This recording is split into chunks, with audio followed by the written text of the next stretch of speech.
I've been reading parts of For Your Own Good by Alice Miller. It makes the case that basically all terrible things in the world start out from the normalization of violence, humiliation, and emotional suppression that we put on young children, basically through harsh parenting that has been normalized. I want to read some portions from a chapter that are on the small mustache man, which TikTok is funny about, which is why I'm saying it that way.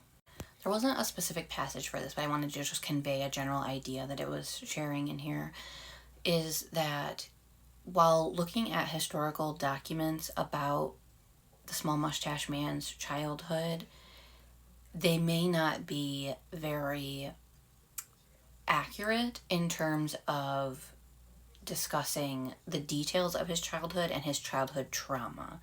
And they give some examples of that, like a particular historian would have multiple quotes from multiple people talking about how severely the small mustache man was beaten, like literally almost to the point of no longer existing when he was 11. And then at the same time, like, that same historian goes on to say that like he like deserved things that were happening to him because he was like such like a bad kid, which, you know, that's not reality. Also, things like the small mustache man's father frequently consume alcohol, but then multiple historians will state that and then also say, but he wasn't an alcoholic. And it kind of suggests that kind of the core concept of poisonous pedagogy that this book talks about, like harsh parenting, like a big part of it is that we can't blame parents and we can't hold parents accountable. We see children as deserving of harsh treatment and not equal respect and kindness.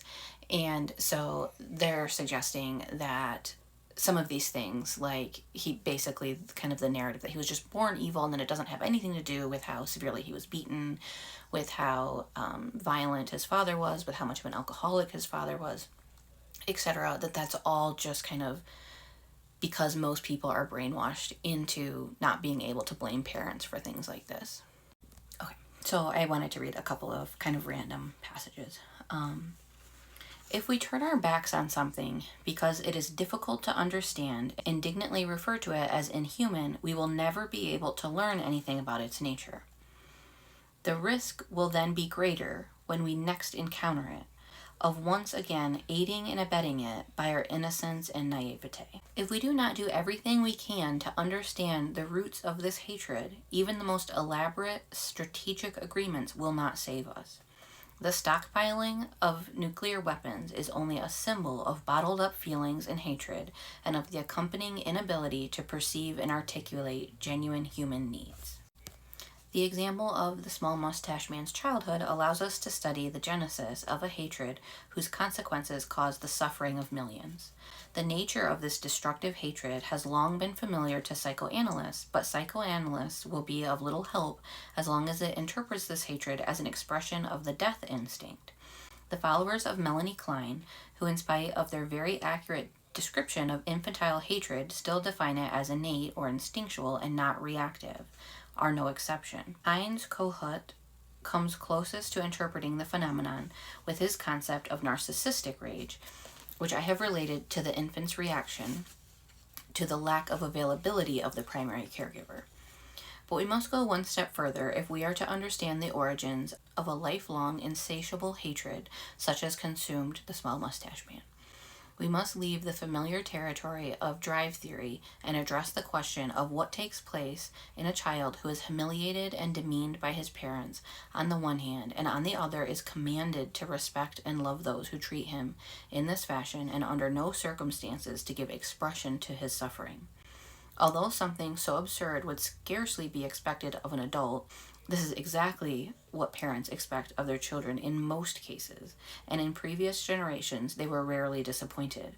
In the earliest stage of life, it is possible for a child to forget about the extreme acts of cruelty he or she has endured and to idealize their perpetrator.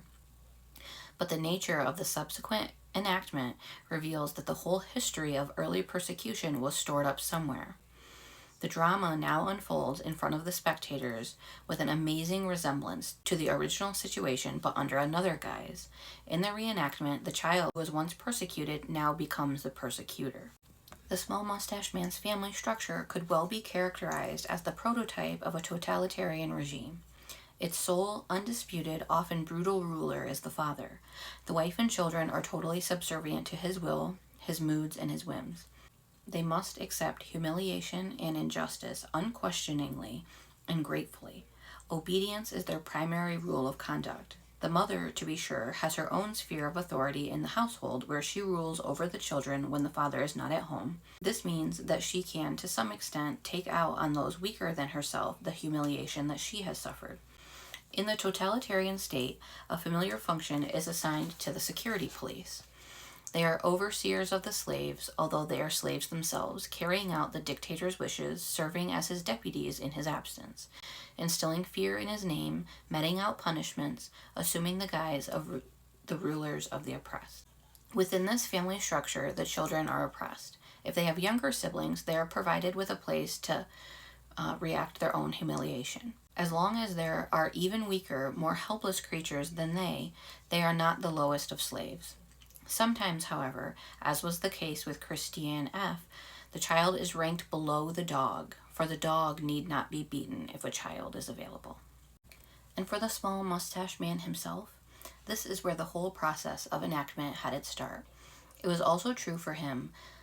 In the Jewish Persian, he was mistreating the helpless child he once was in the same way that his father had mistreated him.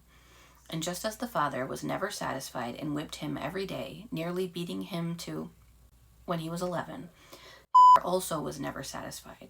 He wrote in his will, after he had already had 6 million Jews put to death, that it was still necessary to exterminate the last remnants of Jewry. What is revealed here of Alois, which is the Small Mustache Man's father, and the other parents who beat their children, is the fear of possible resurrection and return of the split-off parts of the self.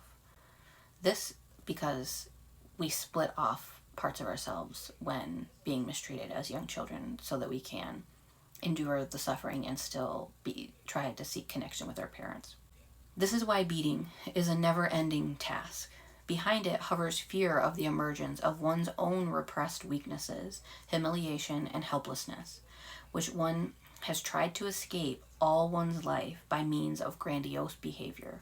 Alois with his position in a high-level customs official, the Small Mustache Man as Führer, someone else as a psychiatrist who swears by electric shock treatments, or as a research doctor who conducts experiments by transplanting monkey brains, as a professor who prescribes what his students should believe, or simply as a parent rearing a child.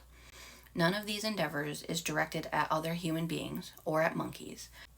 What is really at issue in everything these people do to others when they despise and demean them is to attempt to exterminate their own former weaknesses and avoid sorrow. So this isn't specifically talking about a story from the Small Mustache Man. It's an anecdote from something else, but it makes an interesting point. Once on a winter's night, I stood sullenly outside in the snow for 4 hours before my mother finally said now I had been punished enough.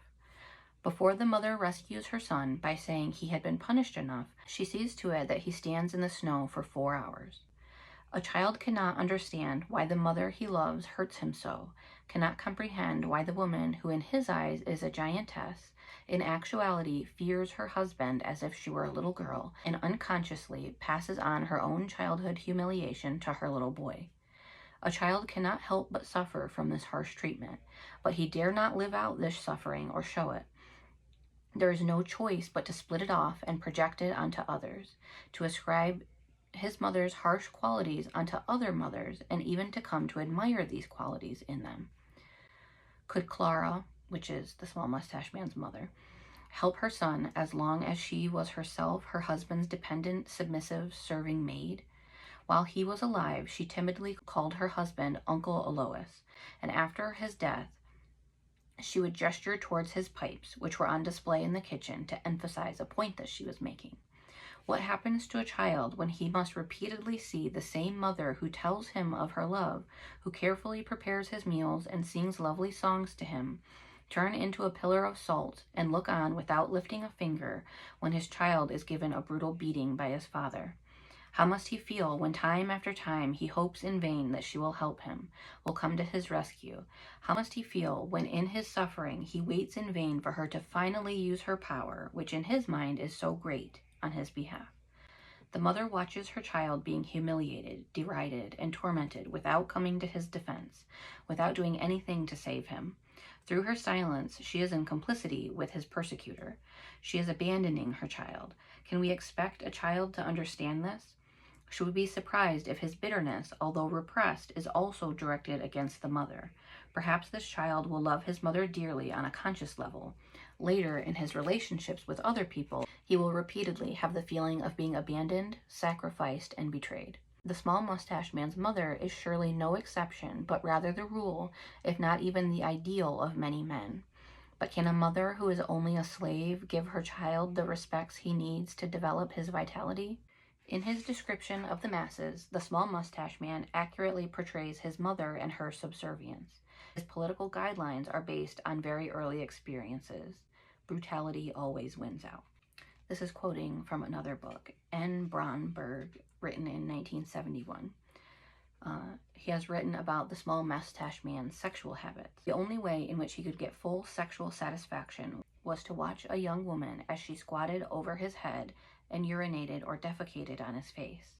He also reports an episode of erotomanic masochism involved a young German actress at whose feet he threw himself, asking her to kick him. When she demurred, he pleaded with her to comply with his wish, heaping accusations on himself and groveling at her feet in such an agonizing manner that she finally acceded. When she kicked him, he became excited, and as she continued to kick him at his urging, he became increasingly excited. The difference in age between the small mustache man and the young women with which he had any sexual involvement was usually close to the 23-year difference between his own parents. To end this chapter, the author basically summarizes her reasoning for being seen as trying to empathize with like the worst person ever. So they kind of explain that. I have used the small mustache man as an example to show that 1. Even the worst criminal of all time was not born a criminal.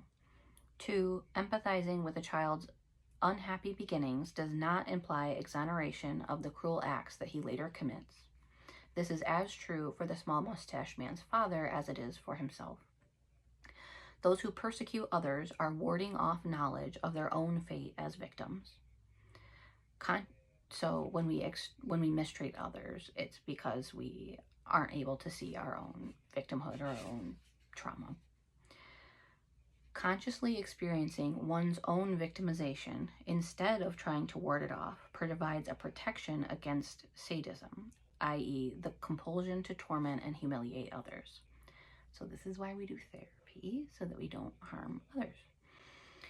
The admonition to spare one's parents, inherent in the fourth commandment and in poisonous pedagogy, encourages us to overlook crucial factors in a person's early childhood and later development.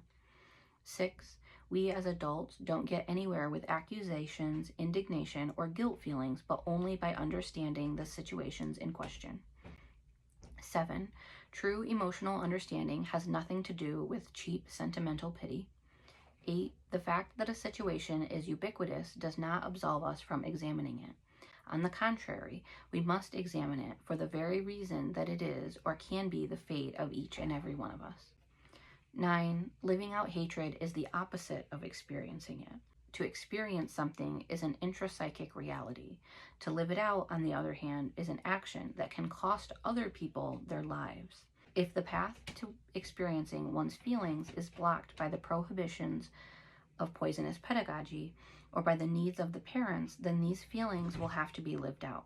This can either occur in a destructive form, as in the small mustache man's case, or in a self-destructive one, as in Christiane F's.